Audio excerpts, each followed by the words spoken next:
Donald Trump and stuff. You mean Donald? Are you serious? I know Chris Tucker. He's a great comedian, great guy. I like him. I met him. I didn't say much, but I said hello. What is your family's reaction to your success? Oh, they all quit their jobs when they found out I was making $20 million a year. They said, we rich, we rich. I was like, no, I'm rich. Get your jobs back before it's too late. Before social media comedians and blockbuster comedy stars took over Hollywood, Chris Tucker was already turning every room he entered into complete chaos. Whether he was around movie stars, music legends, or world leaders, one thing became obvious. Nobody could stay serious around Chris Tucker for long. You hang out with Prince now. Yeah, I went over his house, man, because Prince have a club in his house. And what's he like when you're there? He's cool because he found out I was there. Prince came over and said, hey, but he, Prince is shy, so I just heard this noise behind me, and I didn't know what it was. Trying to get my attention, he was like, ooh. I was asking my friends, I was like, what's that noise? He was like, ooh. So I turned around and I was like, hey, Prince, he's small. So I was like, hey, Prince, how you doing? And he's so short, you can see his feet on his driver's license, but he's short. So he was like talking to me, but he was licking on his fingers when he was talking to me. I was he was like, how you doing? You like the show as a girl? I was like, why are you screaming, man? But while Chris Tucker eventually became Hollywood's favorite comedian, back home he was mostly known as the kid constantly testing his mother's patience. My mama, man, she didn't play, man. My mama made us go to church. We ain't even singing yet. We still had to go to church. Now get up, you are going to church. Mama, can't the preacher come here sometimes? We always going to him. Get up, you are going to church. Make me sick. Making me late. She always talking about we making her late. And she ain't dressed neither. Walking around with her bra on. You are making me late. I can't get dressed fooling around with y'all. You can't get dressed because you ain't dressed, mama.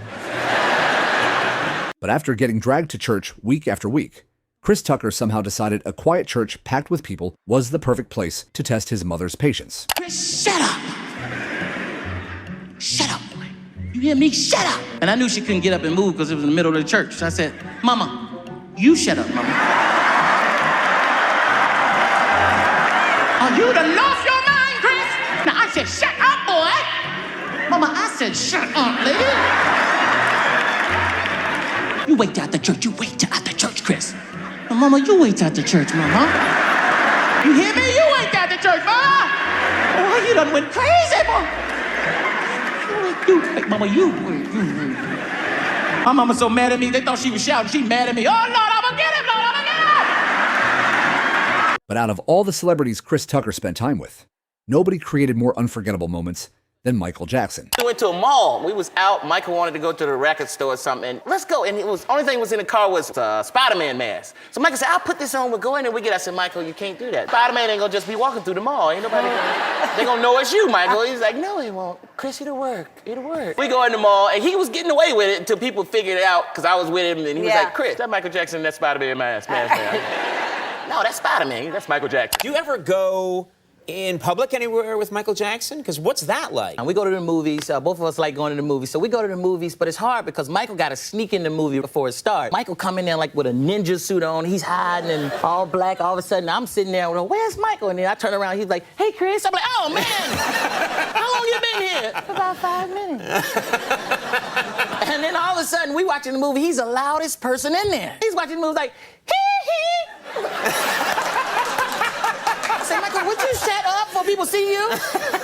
As a celebrity, knowing important people comes with the territory. But Chris Tucker's stories made it sound like he had somehow unlocked VIP access to the entire entertainment industry. He knows everybody. Yeah. You know everybody? I kind of do, you know. And I, Okay, how about like Stevie Wonder? You know Stevie Wonder? I know Stevie. Stevie's, oh man, he called me. Keep trying. You're gonna have to go way deep into Stevie Wonder. No, but you know Stevie. I was That's like, so you know, cool. Muhammad Ali is one. He was like, yeah, I met Muhammad. I know Muhammad. Muhammad Ali. Muhammad Ali? He said, you a funny mother Tucker. I said, oh, Did he really? Met Muhammad Ali? Mandela. Met Mandela. Oh, my God. Went to Africa, and he was like, where is Chris Tucker? I want him to meet my grandkids. Donald Trump, your president. Do you consider him your president? Stuff.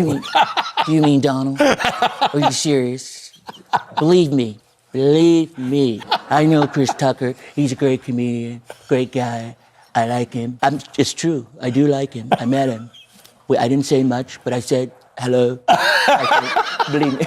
And while Chris Tucker had already become instantly recognizable across America, things got a whole lot more confusing once he landed in Hong Kong. How did you finish? Because see, my fear is that all people in Hong Kong will think all Americans now are like Chris Tucker. Oh, man. I was the only black person in Hong Kong. I was looking for black people. I said, where are the black people at? No black people, no. They thought I was Kobe Bryant, man. They didn't know who I was. Like, Kobe, sign my autograph, Kobe. We love you. Where's Shaq? People think stars live in Hollywood. You live in Atlanta. Yeah, Atlanta. I'm from Atlanta. I'm from Decatur, Georgia. So I'm back and forth. I'm halfway in California. I'm halfway in Georgia, man. So I love it down there. Do they leave you alone in Atlanta? Sometimes it's because they don't see a lot of celebrities, so they be coming up to me, looking at me like, hey, man, you? I'll be like, yeah, I'm me. You? They'll be like, what you doing out here in the grocery store shopping? I've got to eat, too. I'm getting some food. Think I'm a superhero? I think I'm waiting for my cart, man. That's right, Lee. For the last 3 years, I've studied the ancient teaching of booty. Booty. And before Chris Tucker discovered Hollywood, he was already testing his comedy material on teachers who definitely didn't ask for it. I used to get on teachers' nerves. They used to hate me. They used to get mad. They say, listen, Chris, if you act up again, I'm gonna call your mama. I said, if you're gonna call my mama, you're gonna have to pay the phone bill because the phone been cut off for 2 weeks. She'd be pissed off. Get out of my room. Be sick. Go to the principal's office. I go to the principal's office. I didn't care. Because I was in the principal's office so much, I was cool with the principal. We were tight. He'd be like, what you do this time? Get in here. Get in here. Get in here. Close the door. Close the door. Oh, sit down. What you do this time? What you do this time? Call my mama, pay the phone bill. Man, you crazy. You crazy. You a fool, Chris. What's it like in China with Jackie Chan? He's the man. Jackie owned everything. He's like, you like hotel? He said, you like hotel? I said, yeah, it's my hotel. That's my hotel. No. So I got to do more movies. Walks around with like 15 people, and then I'm like in the back of the 15 people. Jackie, wait up, hold up. This don't look right, man. We supposed to be together. He said, oh, come on, restaurant. We go to the restaurant. And then he was like, wow, you over here. I said, I came to see you. What do you think I'm over here for? You're the only person I know in China. But Chris Tucker's funniest stories weren't always about celebrities. Sometimes they came from the most normal situations imaginable. Pissed off, man. Just got me a new place, man. Hate my neighbors, man. I got neighbors that borrow shit all the time. You ever had a neighbor that borrow your shit and keep it so long, you have to borrow it back? I told you, you got a broom I can borrow, man. No, you got my goddamn broom. What did you spend money on? I was spending too much money. I bought 2 houses right next door to each other. It was crazy. I said, I'll take that one too. I don't want nobody to mess with me. I was borrowing stuff for myself. I said, you got some sugar I can borrow? You know we got some sugar. I'm you and you me, man. And this next story perfectly explains why Chris Tucker's celebrity experiences felt completely different from everybody else's. One time I did something real cool with Michael, though. I went over Barrett Gibbs' house from the Bee Gees. You know, Barrett Gibbs. I was like, damn, this is fly. And all of a sudden, both of them started singing. They were singing, How Deep Is Your Love? I said, God damn. It was just me and a dog looking. The dog was even surprised, like, damn, this shit is fly. You see this shit? Yeah, I see this shit.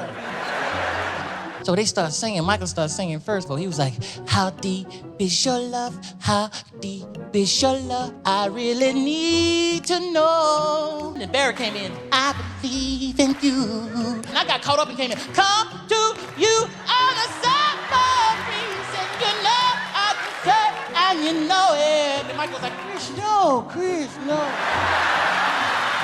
I hung out with him a lot. And Michael was just so nice, man. You'd be around him and you just get happy, man. He would give you anything if you liked something. Like I was just complimenting a flat screen TV he had, and he gave it to me. I was like, Michael, I didn't want the TV. But then the black came out of me. I started liking everything after that. I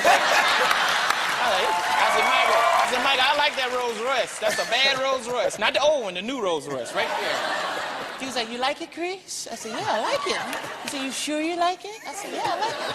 He said, well, you better go buy one, because I ain't giving you my Rolls. And after dealing with fame, money, and nonstop chaos for years, Chris Tucker eventually realized modern dating might have been his biggest challenge yet. Marriage is good, though. Marriage is good. You just gotta be careful, man, because I'm tired of dating. Dating ain't cool, man. Especially, you know, sometimes you date a little younger than you, you think that's cool. That ain't cool, man, because this new generation, something wrong with them. I don't know what's wrong. I'm serious. I was dating this girl, and it was going good. You know, I thought it was cool. I said, this is gonna be good. And we got close. It was wild, and we started making love, and I was like, this is good. She might be the one. And I opened up my eyes, and she was tweeting. I said, what the hell you doing tweeting? What is wrong with you? Put that damn phone down. You are rude as hell. She's like, people need to know what you're doing. I said, no, not this, no. I took the phone. I said, what the hell you tweeting? Talking about Chris handling his business. I said, you can tweet this, but that's it. That's all. No, that's wrong with you. Anything goes wrong, you bust in there, act like you out LAP, la la. He cannot speak English. Cheese! Cheese! What? Freeze! A freeze! Man, this is cool, the Hong sending us to Hong Kong. What's that line? But Jackie Chan's friendship with Chris Tucker went far beyond the cameras, and Chris quickly found that out himself. Jackie would give me a gift every day. First rush hour, Jackie Chan would give me a gift. Every day he'd send it to my trailer. Yeah, I'm like, what is going on? I'm like, he's so nice. And I had to buy him something out the while. But then I realized he's from China. They make everything over there. He was getting it for free anyway. I almost went broke trying to keep up with him. I'm gonna tell you, the nicest guy, he's one of my best friends to this day. Charlie let me borrow his Ferrari, man, when I was like, I don't know, 24 or something like that. I didn't have one then. I just asked him because I was like fearless, like, Charlie, let me borrow your Ferrari. He was like, okay, sure. I was like, what? I kept that Ferrari so long, he forgot I had it. He was like, do you have my Ferrari? I said, I think I do. He said, you want to bring it back? Okay. Chris Tucker may have played a detective in Rush Hour, but his real-life thoughts about cops are a whole different story. I think cops are childish. Oh, you do? Because they childish, hiding in the woods waiting for somebody to speed. That's childish. They ask stupid questions when they pull you over. I was driving one time. The cop said, didn't you see me back there? Why you start speeding up? I said, because you was catching up. That's why I thought. Why you ain't got your seatbelt on? Because I want to die. Oh, you think I ain't got it on? I forgot it. If you care about me, don't give me a ticket. Let me go. Just tell me to put it on. They don't care about you. Like they love you. Put it on because we want you to be safe. Yeah, I'm going to kill myself because of this ticket because I can't pay it. Let's work this out. Yeah, right. Let me see your badge, buddy. Show me your ass. Joke. Show your ass.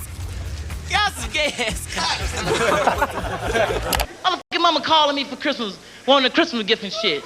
I always want something. So why the fuck every time you call, you always want something? Why the fuck we just can't talk? You know I ain't got no money. I told her, I said I'm broke. Broke as a motherfucker.